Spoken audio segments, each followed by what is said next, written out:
Today, I'd like to introduce you to a guy who knows security, not just the technology, but how it affects every one of our businesses. David Stelzl is a CISSP, an industry expert in the field of information security, and has been working in the data security industry for over 20 years. He's worked with companies all over the world, addressing business leaders on the strategies being used by today's leading cyber gangs, and offers insights into why even the most well-equipped companies are losing the battle against cyber attacks. He's the author of 5 books, including Digital Money, Data at Risk, and The House in the Cloud. Today, he'll be sharing with us 7 essential mindsets needed to secure your company's most valuable digital assets, something we all need to do before considering new technologies as we move into this digital age. Please join me in welcoming David Stelzl. Okay, and Chris, can you just tell me if my audio sounds good? Yeah, sounds great. Okay, great, excellent. So thanks for joining us, everyone. Appreciate your taking some time here today. And of course, we're in the midst of a disaster out there. And so I hope everybody on here is well and doing well. Today, it's not a technical conversation. It's a conversation really about something that I think is near and dear to anybody's heart that's on here. And that is, how do we make sure that the information and the financial health and all those things that are really translated into some kind of data are healthy and safe. And there's a lot of things that change suddenly when a disaster like coronavirus or other kinds of disasters come along. It forces us to change the way we do business. And so today I'm really speaking to you about your business and about the kinds of things that I want you to be aware of.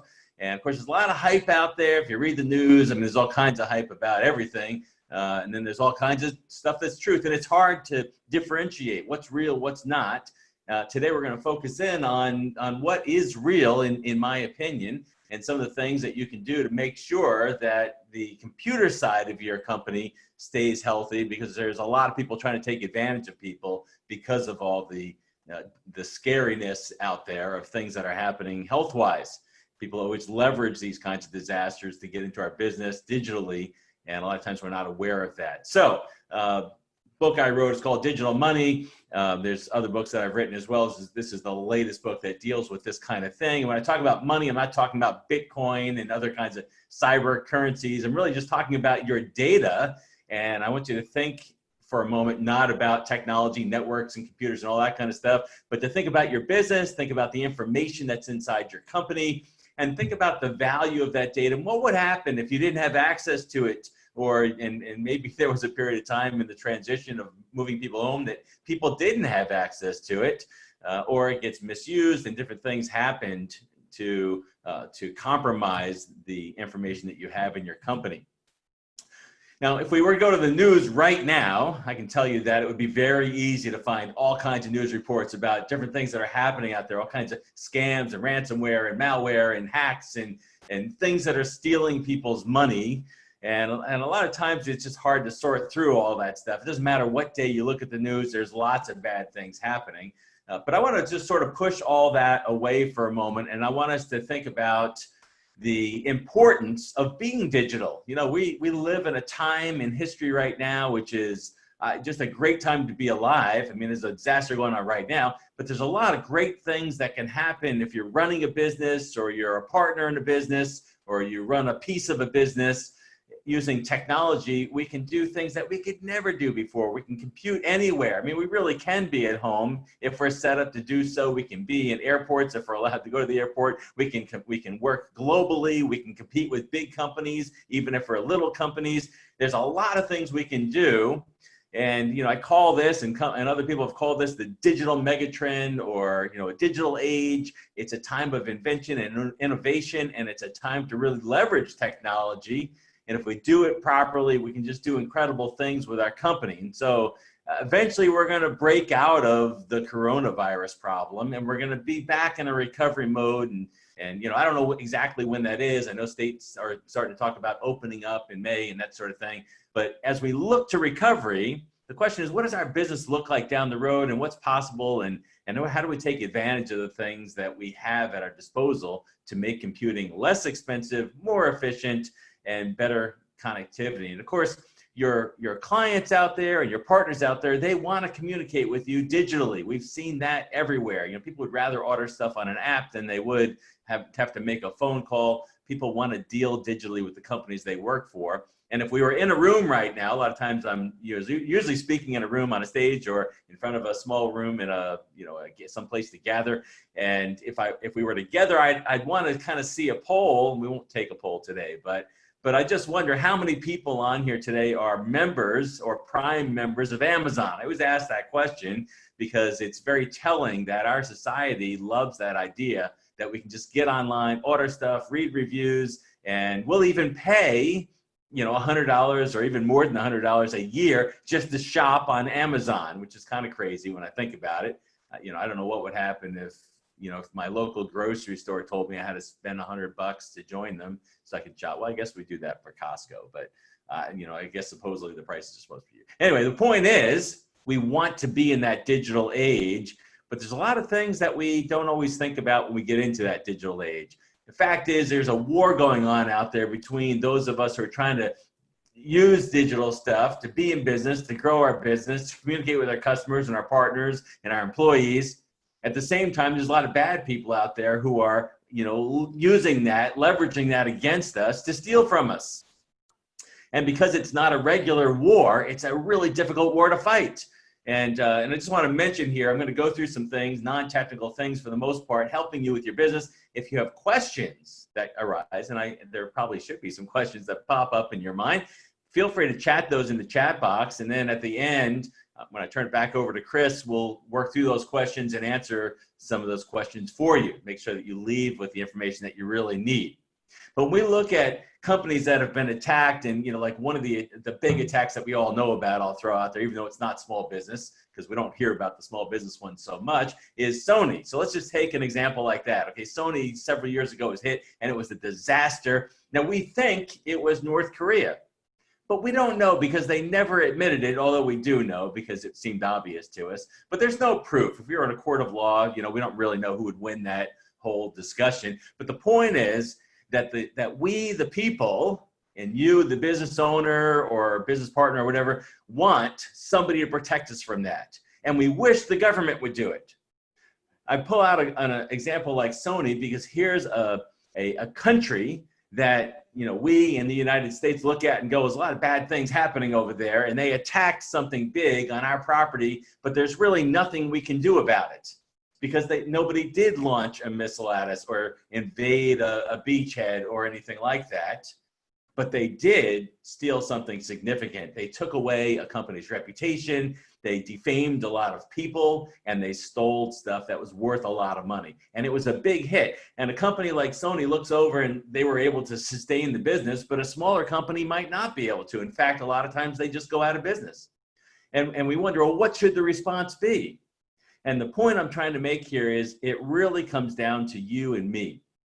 There is no government protection against cybercrime. There isn't. You might see compliance things happening. We're going to talk a little bit about that today, but there is no protection for you from the government, and there won't be, because it's a slow, steady attack that sifts us of our intellectual capital, our money, and even personal information and exposes it. Ransomware locks us out, and there's really nothing anybody can do about it except for somebody who understands what to do and takes a proactive stance to protect their business against these things. The government will not do it. Compliance will not do it. The laws won't do it. And certainly the people out there that are hacking are not going to play by any rules.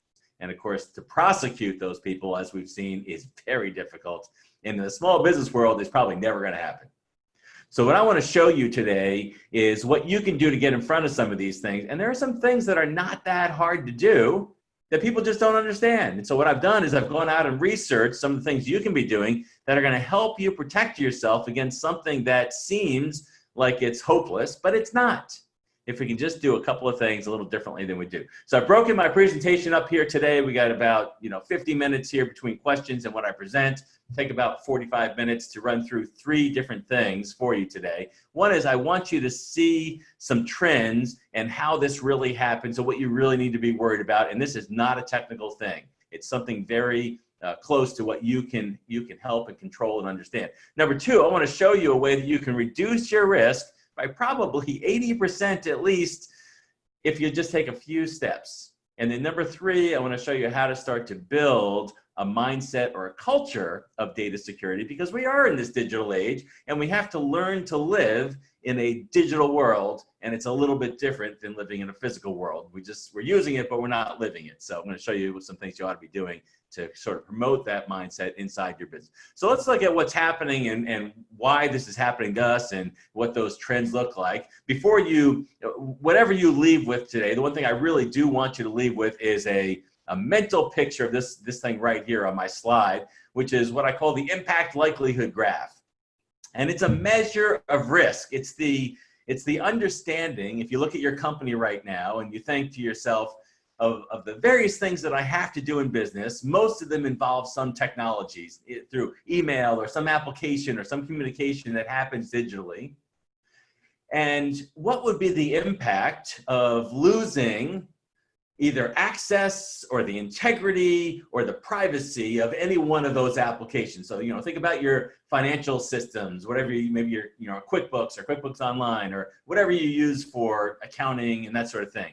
And think about if you have any kind of programs that handle customer information, maybe purchasing or anything that you do, customer history or even sales activity, whatever that is. And you might have other systems that do other kinds of things. And you might even be in a business where you invent things or manufacture things, and you've got maybe patents pending on things or whatever it is you do, or you're in a financial industry and you're holding other people's money in a bank or other people's assets in some other financial type company. Whatever it is, you've got certain systems that are critical to your company. And of course, email is probably one of them, and your phone system, which is now of course digital, also is one of them.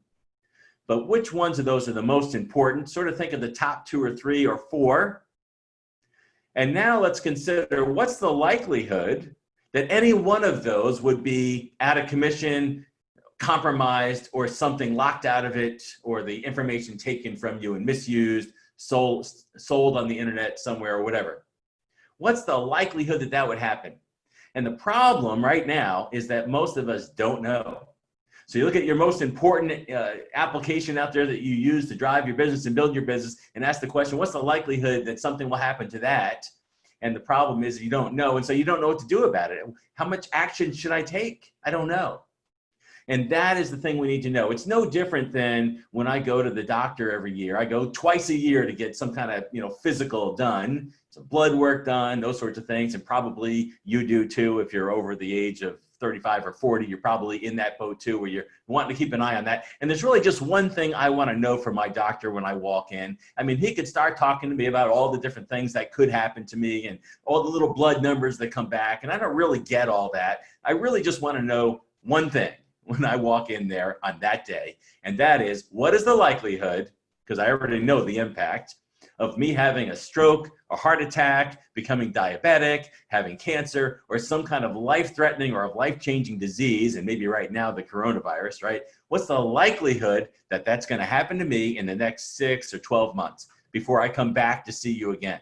And if my doctor looks at me and goes, man, all your numbers look great, your cholesterol's good, your blood pressure's good, your blood glucose levels are good, and whatever else it is they look at, and they say, man, you're in good shape, keep doing what you're doing, eat the way you're doing, and exercise. But if I go in there and the guy says, there's something weird here, and we're not sure what it is, we need to run some more tests. This could potentially be a sign of cancer.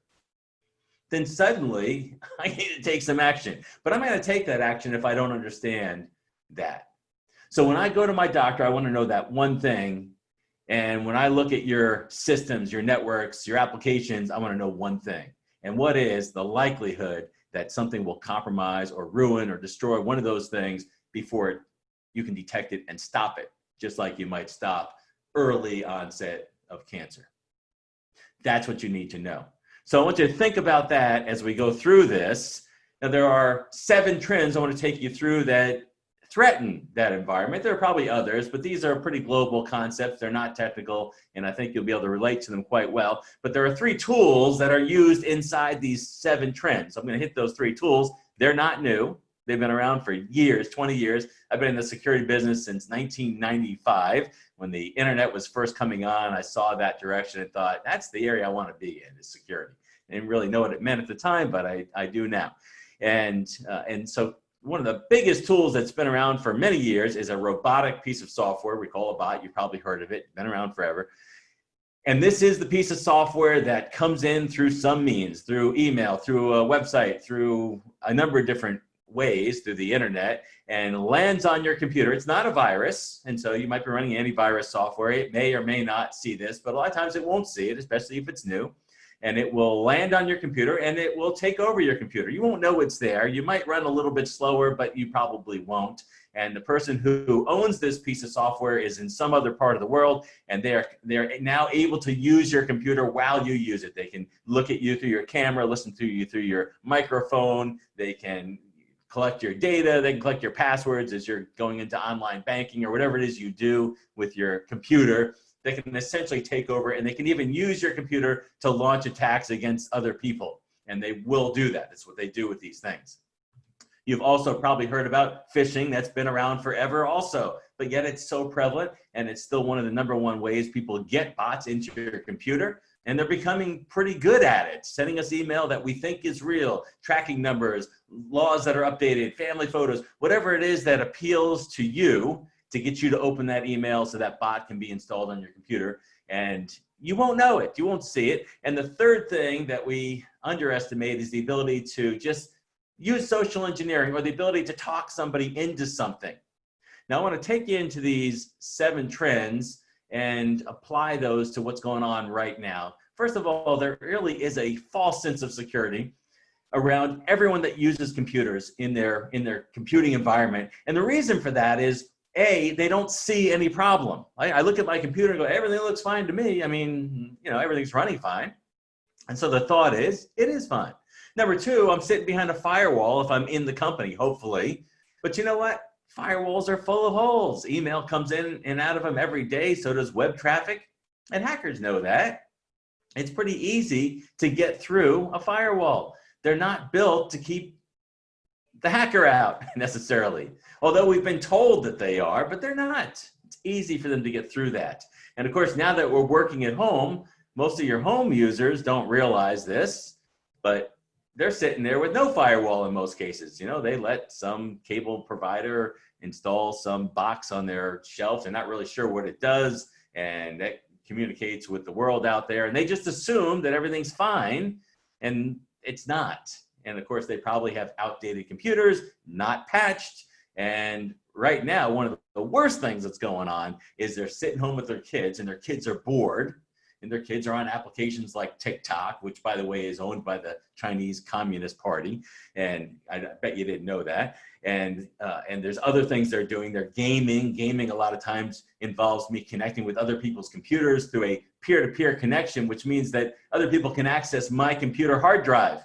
And if you remember Napster, if you're old enough to remember that, we would share music with other computers around the world. That was simply us connecting all our computers together so we could see each other's hard drives. And what else is on those computers besides the gaming stuff or the Napster stuff back then? Well, anything you're working on is on your computer. So if you're sharing computers, that's a problem. And then a lot of us don't have networks that are even password protected, really. I mean, I know that when the guy installed cable in my house a couple of years ago, he left the password as admin.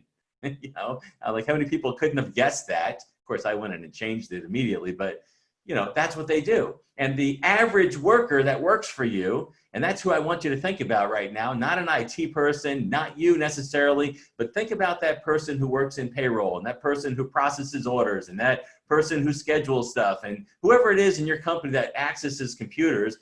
Chances are they're good at their job, but they know nothing about data security or computers or technology really, except how to do their job. And so they're at home maintaining a network as though they're the IT department, and they know nothing about it.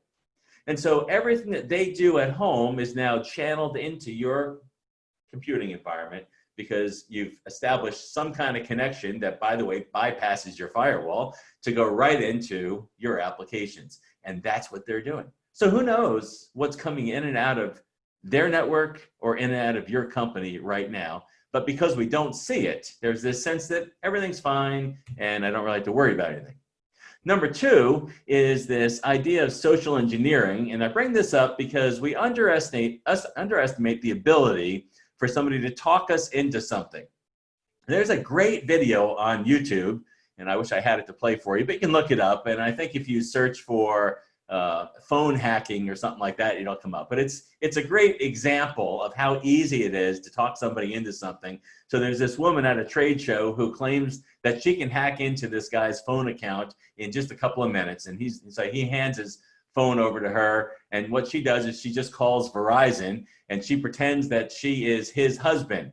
And as soon as she gets on the line, she cranks up this crying baby sound on her computer behind her. It sounds like a real baby crying. And she's on there like it's this frustrated mom. And she talks the guy into the fact that she's married to this guy and she needs access to this account and all this stuff. And he ends up giving her access to the account. He sets her up as a user of the account. I mean, he goes through the whole bit right there.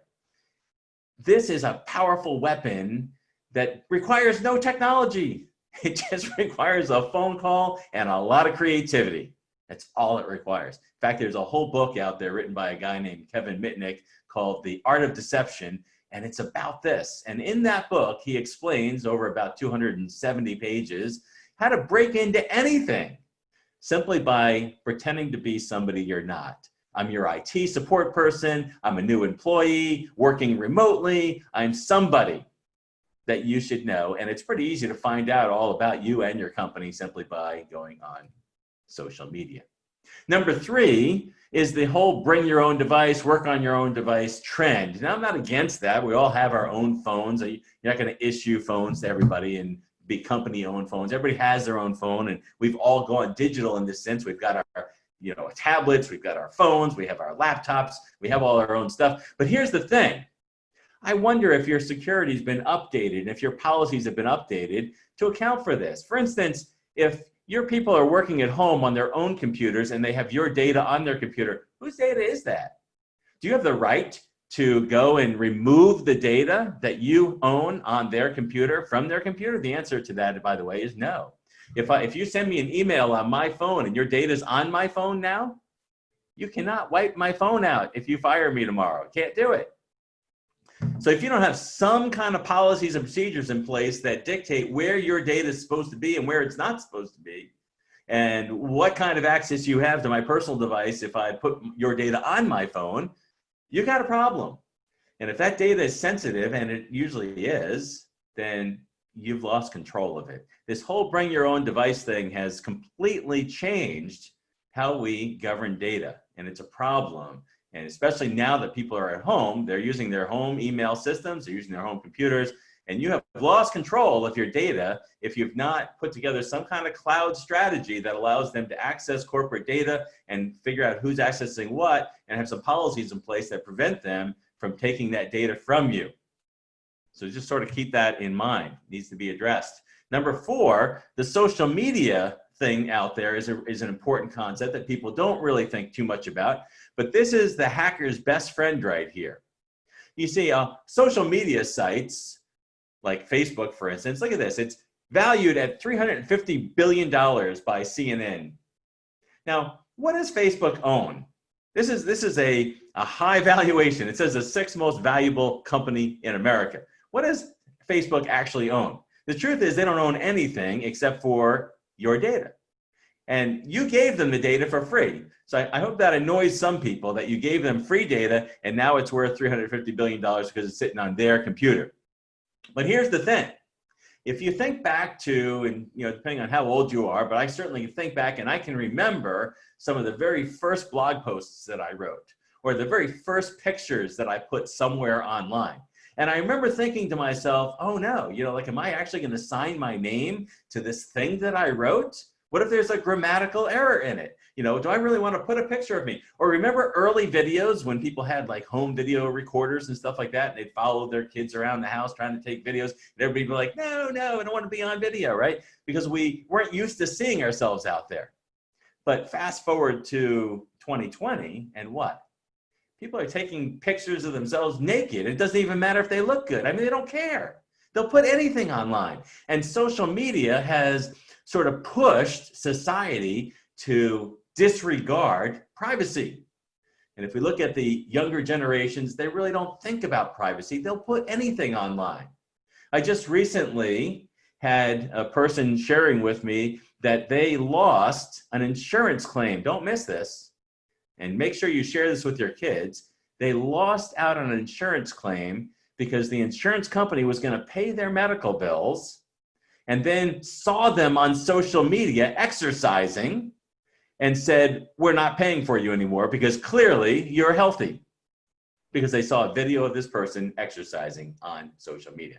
You better believe future employees and employers and insurance companies and everybody will check out your social media. But here's the bigger problem.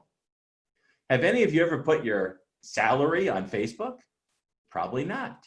Do you know that Facebook knows how much you make? How do they know that? Because supercomputers around the world are pulling out all your data, everything you've searched for online, everything you've purchased online, everywhere you've gone online. I mean, you think your data is being stored, privately, or you don't realize what's being tracked, but everything we are doing is being tracked. Our phones are listening to us, and they're watching us, and they're tracking us. And all that data is being sold to data aggregators who are rolling it up and analyzing it. So Facebook can guess all kinds of things about you, but Facebook's not even one of the biggest aggregators. There are 6 major aggregators out there, and they sell that data to marketing companies, and that data has the ability to analyze everything about you, what you believe, what your moral convictions are, how you'll vote. I mean, everything. Now, it may not all be 100% accurate, but you know what? It is pretty accurate. And Facebook is pretty darn accurate about how much you make, where you live, what your lifestyle's like, and it has the ability to target you for marketers. Now, what happens when a hacker gets hold of that data?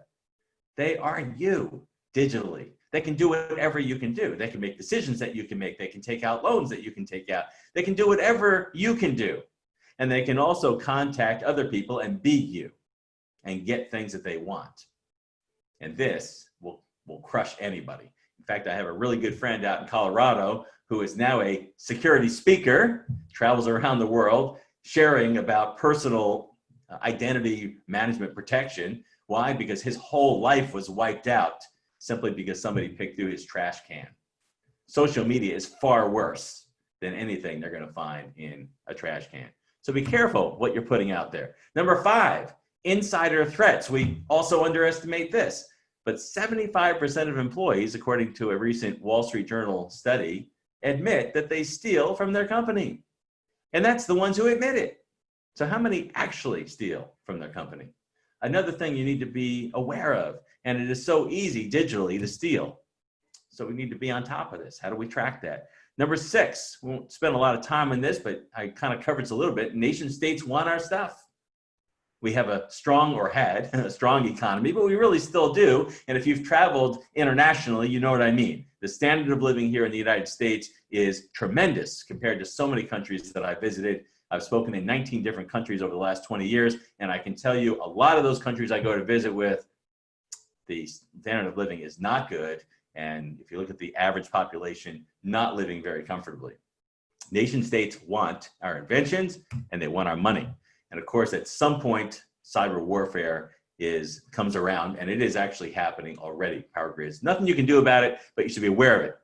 Now, my point of bringing all that out is, again, I don't want you to think about technology. I want you to think about the people in your organization and even in your family that are working on stuff, and how easy it is for them to just go out and get caught in the trap of doing their thing, because that's what they're good at, and using a computer as though it's a secure device and just doing whatever they want. They're shopping, they're gaming, they're with their kids, and there's no thought given to how secure is this environment. And I wonder if you run a business or own a business or have some liability in a stake in a business, how well aware you are of what that computing environment looks like that you've allowed to be part of your network now through virtual private network technology, or however you're doing remote connectivity. And it's not true that just because it's in the cloud that it's safe. Now, we're going to move into what you can do to reduce your risk. And it's not that difficult to do, but it's so important to do it and not to wait, because it's urgent. Now, I do want to mention here quickly that a lot of companies have been deceived into believing that compliance is the same as security.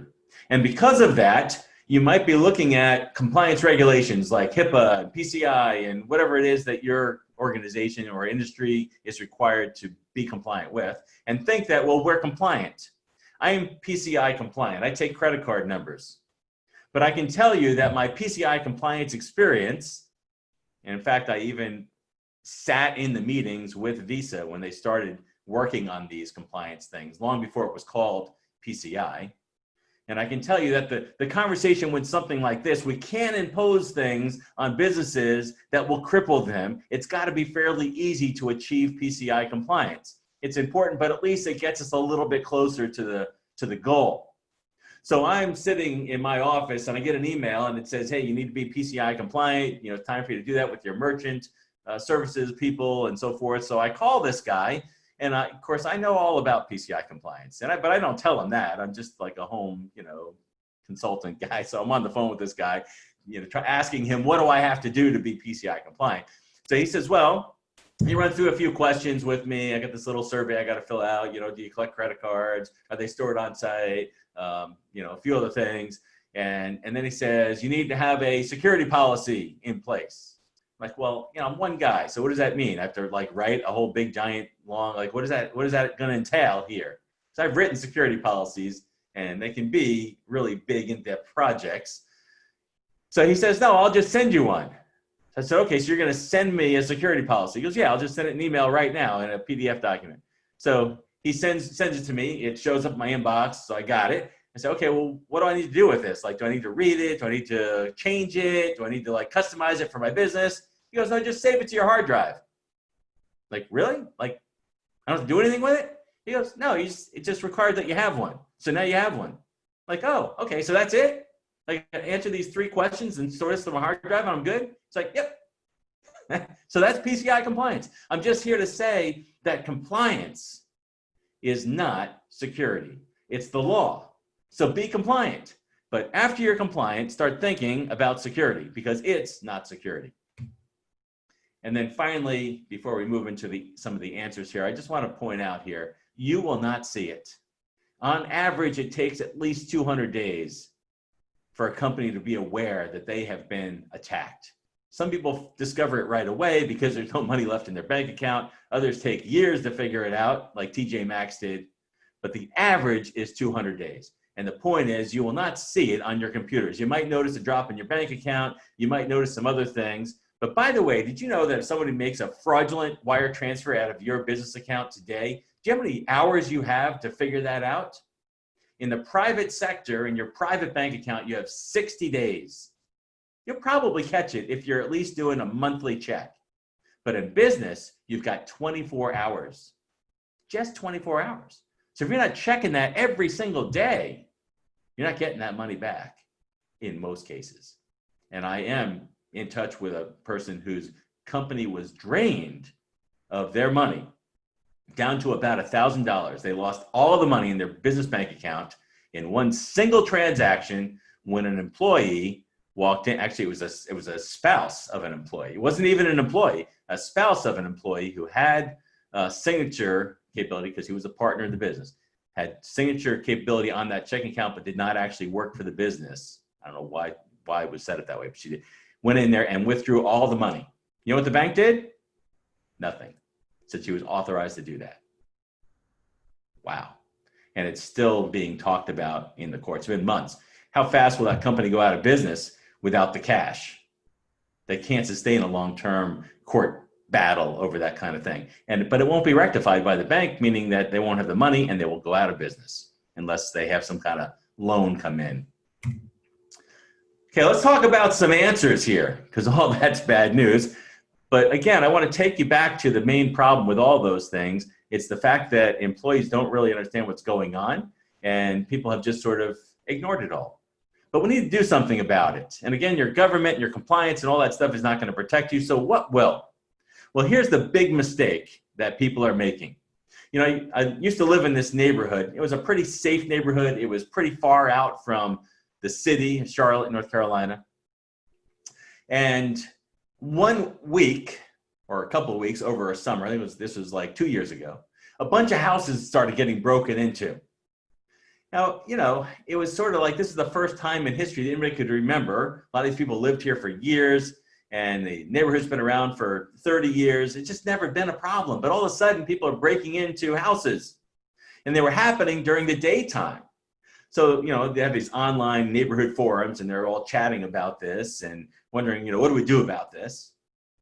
And I travel a lot. So I remember I was going out of town and my family was a little bit worried, like, what if something happens here while you're gone? And I was looking at these houses and I realized most of these houses are violating a very important security principle, as we read about, how the break-ins were done. And I said to my family, I really don't think we're going to have a problem. We're not 100% safe, but we're not violating these principles. And it turns out that there are principles of security that if you will institute in your organization, it'll save a lot of what you're doing. So let's take a look at those quickly. Let's take a look at your house. Forget about your networks and your all that stuff, okay? Just think about your home for a moment and what it's like to be in your home. And of course, we're all home now, right? So, and I hope you feel pretty safe in your home in general. And when you used to go to the office and come home, it was a haven to come back to. And hopefully you could come there, relax, sleep at night, not a problem. I travel out of town and I think my house is pretty safe. I'm not really worried about my family having a problem when I'm out there. And of course, we've put things into our homes in today's world to protect us. We've gone out and we have doors that we can lock. We have windows that we can lock. Some of us have dogs. Some of us have firearms. Some of us have motion detectors and cameras and alarms that are connected to some service like ADT, and they'll notify the police. And of course, we have police stations all around. We have insurance policies in case, we have to recover from something.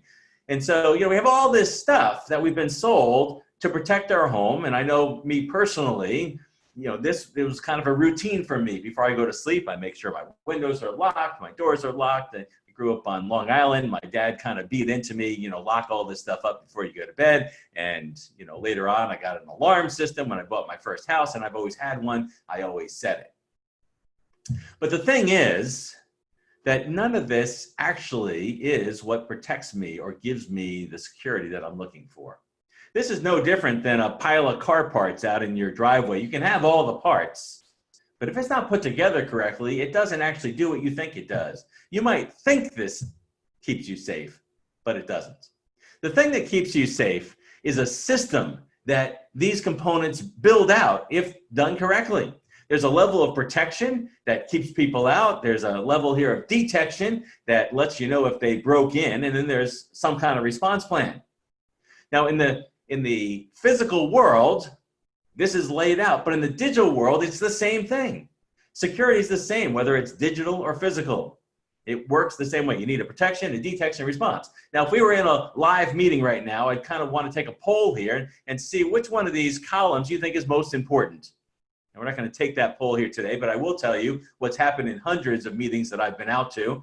I'll ask that. Now, you need all three. They're all three important. You can't do without any one of these three, but one of them is most important. And there's actually one that's second most important. And when I take a poll, 90% of the time, I get the wrong answers. Even I spoke to a bunch of bank security officers, 300 of them down in Florida not too long ago. And I took this poll, and do you know I got a third split across all three? Meaning 2/3 of them were wrong, even if I'm wrong. But when I take this poll, 90% of the people choose the wrong one. And that's because that's what we've been sold. It's column one that's wrong. Column one is a thing we put out in front of our, criminal, whether it's digital or physical, to stop them, but they can always get through it. The thing that really does stop them is the fear of getting caught, the fear of being detected. Now, in the physical world, we sort of understand that, even if we didn't think about it that way, that anybody could break into your house. I mean, look around your home. It's pretty easy to get in through a window, break through a door. Garage doors are simple to break into. But the hope is that your home, the lights are on, and they fear getting caught, and they don't really know what's inside. They don't know if you're armed. They don't know if you have a man-eating dog. They don't know any of this stuff. But the strong detection thing is what keeps them out. Now, the problem with home security is if someone breaks into your home tonight while you're sleeping, and you've got all this stuff in place for detection, you might have it, you did set your alarm, they break in, the door makes a loud noise. Most break-ins are in the front door, by the way. They come through the front door, and let's say they have the intent to harm if you're home. They're armed. But you hear them. Your alarm from the door worked. Now, let's say you have an alarm system and it goes off, and let's say it's connected to ADT and it works too, and they get the signal. They know that your alarm went off. They know you've been broken into. They call you within 15 seconds or whatever it is. Maybe it's 60. You don't answer because, you're like running like crazy for your life and these people are breaking in. They dispatch the police. The police are on their way. Now what happens? Now, we're not going to answer that question right now, but you ought to think that through. You ought to just wonder, how long does it actually take the police to get to your house? I can tell you from experience, because we've had this happen in our home, that the police called. Now, we didn't see any perpetrators because it was a false alarm, luckily. But they told us we'll be there in 30 minutes. That response column is missing in most physical security homes. Now, let's look at digital, though. On the digital side, we have all put our faith in passwords, encryption, firewalls. That's it. And if you look at most networks, home or business, there is very little ability to detect anything. And so it takes 200 days to figure it out. And so we have all these statistics, all these reports, simply because we cannot detect. But you know what? Detection is not that difficult in a small business scenario. Your network's not that complex. It's just that we haven't instituted that kind of technology yet. It's available. And it's cheaper. Look back at your home. If I had to keep people out and that was my primary defense, I'd have to buy some enormous doors and some, big fences and barbed wire, and it would be kind of an ugly facility, wouldn't it? But I don't have to do that. I simply have to connect this to some alarm system fairly inexpensively and get somebody to monitor my home, but I better have a response plan. In the digital world, we've got to have this early detection system. The response process for early detection is actually not that hard in the digital world, but we need to have detection. We need to be able to see the traffic coming in. Now, I wonder how many people here have had their network security assessed in the last year. When I take that poll in a live audience, out of 30 or 40 attendees, I might get 1. If I have 200 attendees, I might get 5. Usually it is very low in small and mid-market business. I don't know why, but it is. It's like we've sort of forgotten about it. But yet small business is a primary target today, and mid-market is next. Why? Because our defenses are small. We don't have detection. We don't assess. And so hackers are free to get whatever they want. It's just a matter of time. It's protection, detection, response across people, technology, and physical. That's what that matrix is all about. It's a system that is predictive. It happens real time with response. We have to be able to detect to stop data. It's a simple fix. And what we've done with firewalls and encryption and passwords is not working. So I would urge you to be thinking about that. When have I been assessed? And do I have the ability to detect what's going on? Now, I want to wrap up here in just about 5 minutes. Again, if you have questions, pop those into the chat box for us. So we need to be building a mindset. We need to assess, we need to detect, but we need these 7 mindsets. Number 1, detection. This is the immediate go-to action right here. If you can't detect, you're going to be in trouble. It is just a matter of time.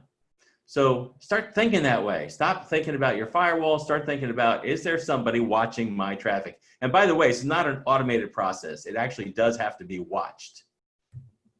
Number 2, your data is money. And I got to believe that there's a lot of people that work for any one of your companies today that think their data is boring. That is the way somebody who's been working in a particular job for 20 or 30 years or even less, they look at their stuff and they go, nobody would care about this. It's just numbers, or it's just, whatever it is. But the idea is that it's not worth anything. But the fact is that the power of data aggregation can pull the most meaningless data together, but with enough pieces of data, can piece it together to create some intelligence that tells me all about you, all about your future, what you're doing, what you care about, what you believe, where your money is, what you'll give into if I use social engineering. All of your data is important. Your email data, your log data that you never see inside your computer, your voicemails, your emails. Probably half of the intellectual capital of your company is sitting in an email, not encrypted, flying around somewhere. And I bet a bunch of it's sitting on somebody's personal computer, whether it's their phone, their tablet, or a laptop. Your data is worth money. It's currency. It's worth more money than cash. Number 3, compliance is important. It's the law, but it's bureaucracy. It is the government's response to how do we protect our businesses, our citizens. HIPAA compliance is really designed to protect your privacy as a patient. But it doesn't really take into consideration hackers. It takes into consideration other people who just might see your information or health information that might just leak out because they didn't protect it. But if a hacker wants it, HIPAA's not going to stop it. It's just paperwork. It's just policy. Number 4, we've got to convince our end users that security is important as an enabler. And here's what I mean. Most people, when they get that email that says, it's time to change your password, they're like, oh, I hate changing my password, you know? And they've got like 50 accounts and they all have the same password. And it's like they were trying to be clever. So they made, you know, dog, and they used a 0 for the O, you know, and like they thought that was pretty cool. This is bad. Okay, these are easy to get rid of passwords. We need to convince end users that security technology is the thing that lets you work at home. It's the thing that lets you work in a Starbucks. It's the thing that lets you go to the airport and keep working, work on an airplane, in a hotel. And if you don't utilize security, you shouldn't be working in any of those environments because they are wide open public networks. And many of them even tell you when you log on, although no one reads the warning, this is a public network, it's not secure, and it's not secure. Your employees need to understand this. Number 5, your data is a secret. Not only is it a currency, but we give too much access. And so I would urge you to work with your IT overseers on what our access should really look like and who gets access to what and how do we centrally control access. Today, people seem to have access to everything. And you know, they change jobs within a company and they maintain access to stuff they used to have access to. They leave the company or get fired or laid off and they maintain access. This is bad. Okay, your data is a secret. Nobody should know about it except those who need to know. And we also want to be able to lock down who's allowed to change it versus who's allowed to read it.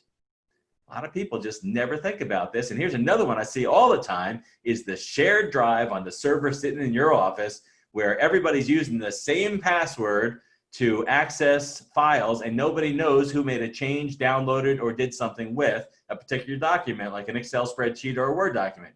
That's bad. Okay, you need some accountability. People need to know who's accessing what, who's downloading what in the middle of the night because people steal data. Number 6, we need to understand, everybody in your company needs to understand, people can get in and you're not going to see them. They're going to sneak in. You won't know it. They should be aware of some things. For instance, is this URL a real URL? I mean, things as simple as I could just mouse over this URL in an email and at least see what the real URL is. Sometimes that's not helpful because it's so cryptic and long that I don't know what it is. But a lot of people don't even think about that. And so they're just clicking on anything. And of course, right now, there's millions of things coming out on websites and emails about, you know, coronavirus maps and things like that. Everybody's clicking on them.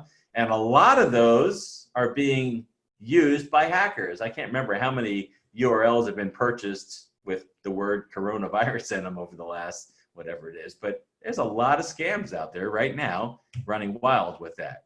Number 7, you got to be ready to respond. You need a response plan. There has to be detection. That was number 1. And number 7 is you got to be able to respond.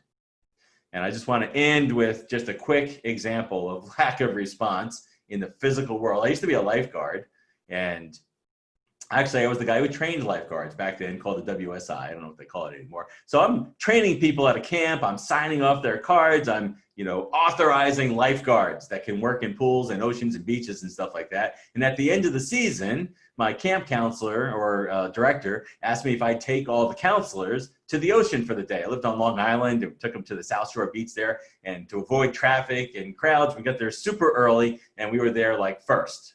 So I got all these people, and there's a lot of them. It's a big group. and they're all out there in the water, and I'm supposed to lifeguard them. Now, I've been lifeguarding for years at this point, but only in pools and beaches. I mean, pools and lakes, okay? So lifeguarding in a pool and a lake is pretty simple compared to an ocean.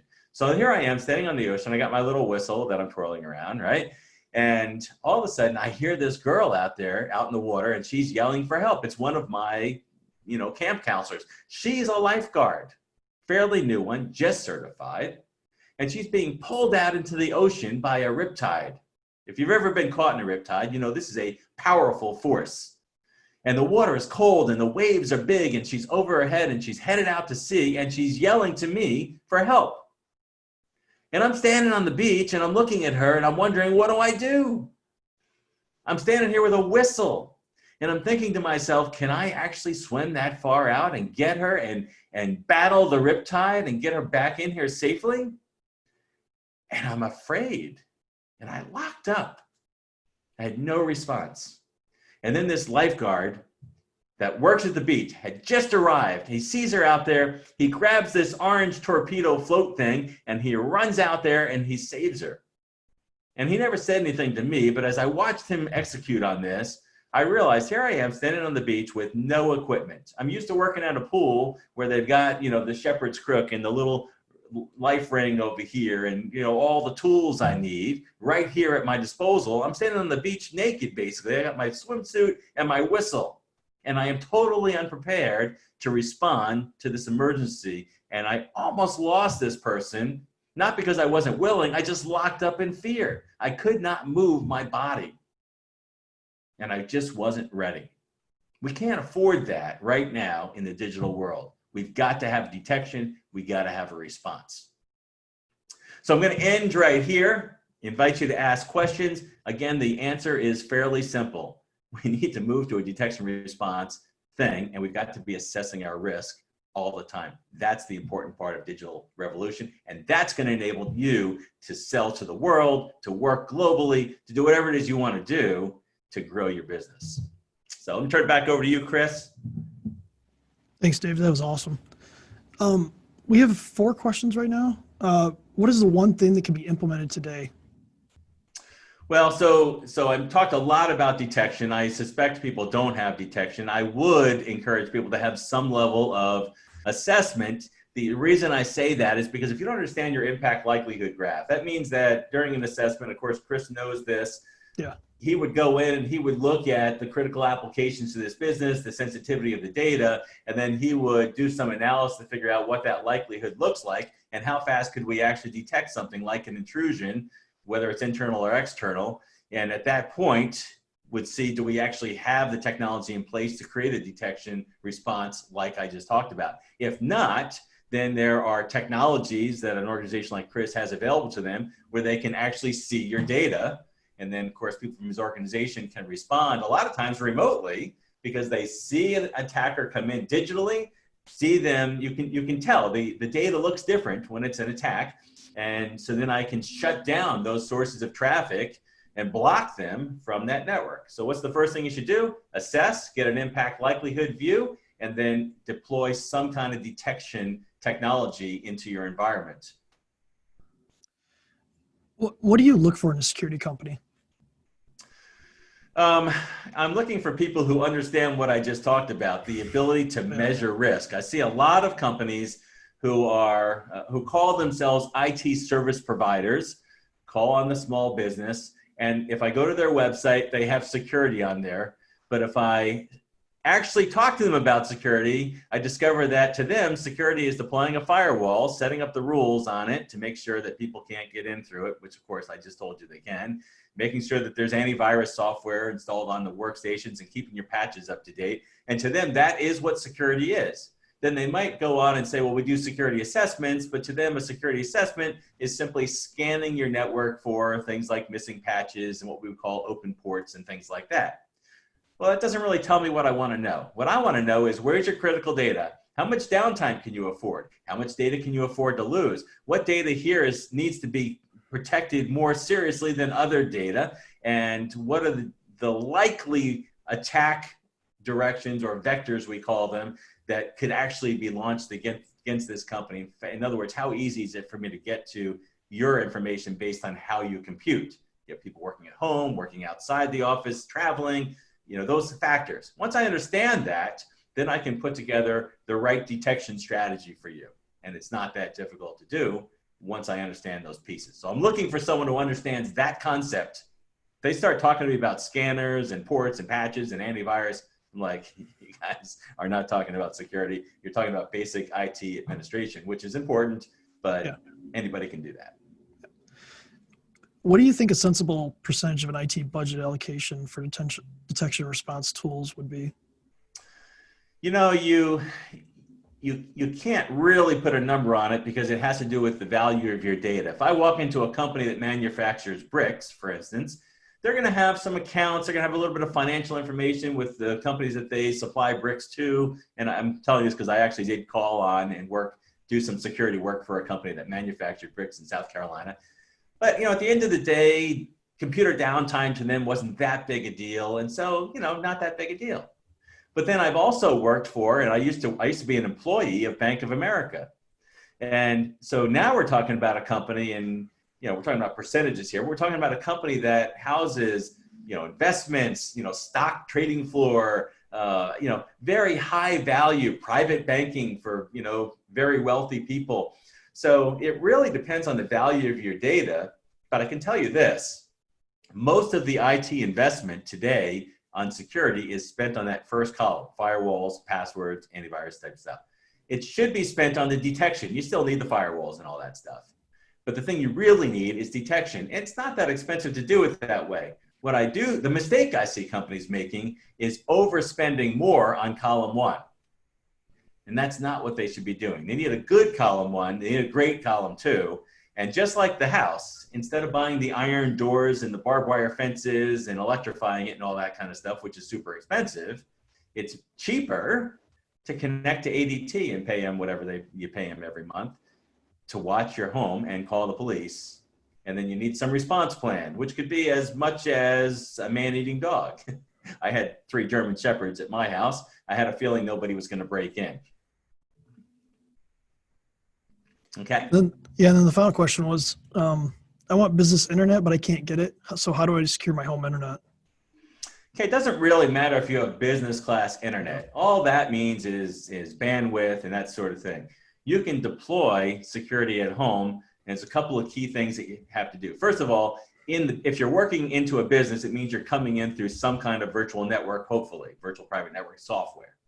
And so the detection element really is up to the company. It should be sitting in the company, and whatever data is coming in from that home user, from all those home users, can be centrally looked at because it's all going to come into that corporate network. Now, at the home itself, the security doesn't have to be as big as it does at the home, but that computer better be secure. So I would recommend that your computer is locked down, meaning you've got your encryption on your computer, you've got the firewall running on your computer, and you have some kind of technology endpoint protection. Okay, so I don't generally recommend brands and stuff, but Chris can certainly help you with that. If I'm running some kind of endpoint protection on that computer, that's going to be good. I also want to make sure my patches are up to date. Did you know that a high percentage of attacks depend on you having outdated patching on your software? So that's going to be important. And then I would also encourage people to keep their kids off of their personal computer and just pretend that you're working at Starbucks. Okay. So those things will certainly help. And I saw a question down here, Chris, about I have a VPN, I work in the cloud. Okay, so this is an important concept.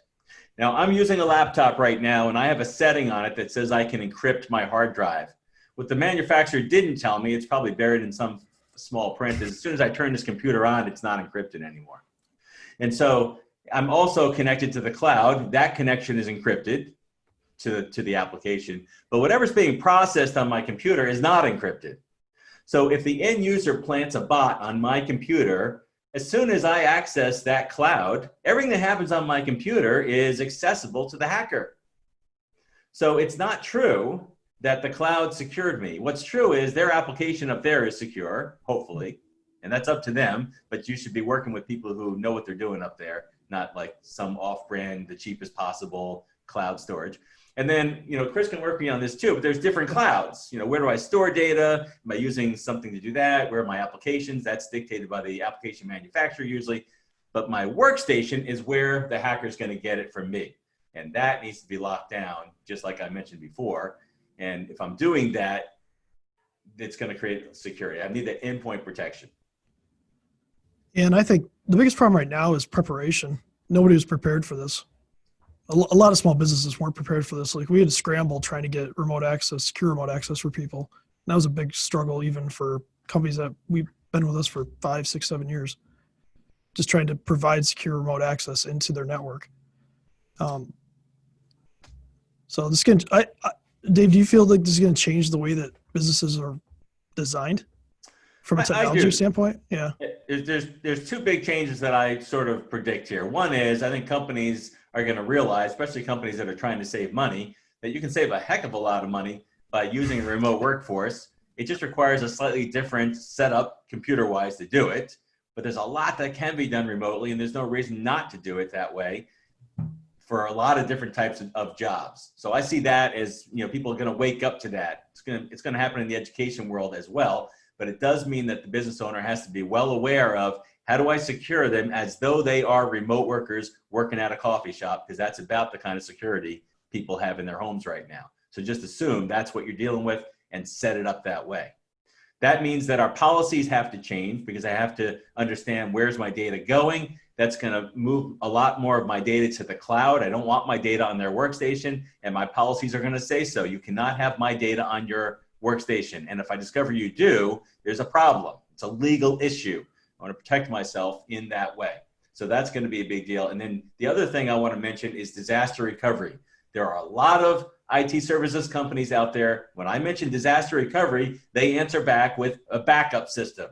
You need to back up your data, okay? However, that is not what disaster recovery is. Disaster recovery is the ability to fail my business over with processes and technology and everything that's required to some other location within a certain amount of time. And that requires a plan. That means that somebody comes in and looks at what's critical, how fast does it need to fail over, runs a test to see if that's possible, so that in the future, if anything happens, building burns down, there's a tornado, there's some kind of chemical problem, there's a coronavirus, whatever it is, I know that I've got the policies, the procedures, and the technology in place to move this entire business to home or some other facility in a certain period of time.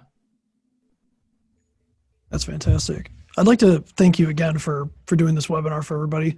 And for us, what we're offering out of this is we just want to talk to you. We want to have a consultation with everybody that joined today and just talk about how you can secure your home workers. We have solutions that we can help you out with. It's not a sales pitch or anything like that. We really do just want to help. So we're going to follow up after this webinar with everybody that's here and people that couldn't make it. And we're going to offer the same thing. So we want to thank everybody for joining today. David, thank you again. This is awesome. And out of respect for everybody's time, we're going to go ahead and end this. So. All right, great. Thank you. Thanks, everyone. Thanks, everyone.